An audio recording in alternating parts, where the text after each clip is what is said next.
Hello everyone, good morning. আজকে দেখো আবার কতগুলো জিকে প্রশ্ন এবং তার উত্তর এখানে বলে দেব।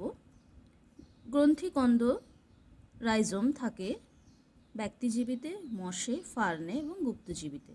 এটার উত্তর হচ্ছে ফার্নে। নিষেক ও দ্বিনিষেকের পর শস্য গঠিত হয় ফার্নে, ব্যক্তিবীজিতে, গুপ্তবীজিতে কোনোটাই নয়। এটা হবে গুপ্তবীজিতে। দ্বিবীজপত্রী উদ্ভিদের বীজের খাদ্য জমা থাকে বীজপত্রে। জ্বালানি পাই আমরা কোন প্রাণীর মল থেকে? গরু, আমরা সবাই জানি, ঘুঁটে। একটি স্তন্যপায়ী পেস্ট হলো কুকুর। জলজ উদ্ভিদ নয় শালুক, পাতাঝাজি, আর কি আছে দেখো, রসনা, কচুরিপানা। তো এর মধ্যে পাতাঝাজিটা হচ্ছে জলজ উদ্ভিদ নয়, বাকিগুলো কিন্তু জলজ উদ্ভিদ, জলে জন্মায়। উল পাওয়া যায় ছাগল, ভেড়া, গিনিপিগ কোনোটাই নয়।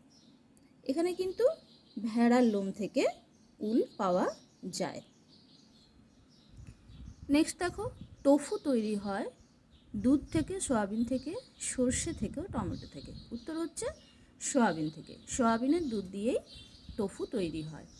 এক বা একাধিক পর্বমধ্য থাকে মূলে, পাতায়, ফুলে ও কাণ্ডে। কাণ্ডে থাকে। গ্রন্থিকন্দ হলো হলুদ। আলু কি ধরনের কন্দ? স্ফীত কন্দ। কন্দ কোনটি? হলুদ, আদা, পেঁয়াজ এবং ওলের মধ্যে কন্দ হচ্ছে পেঁয়াজ।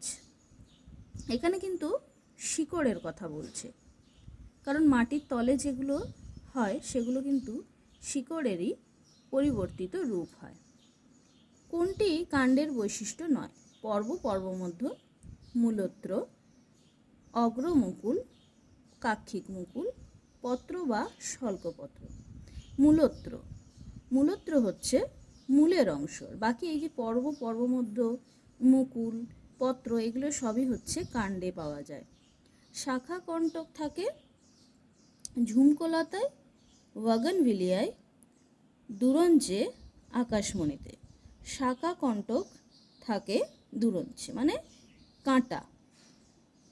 ধন্যবাদ সবাইকে।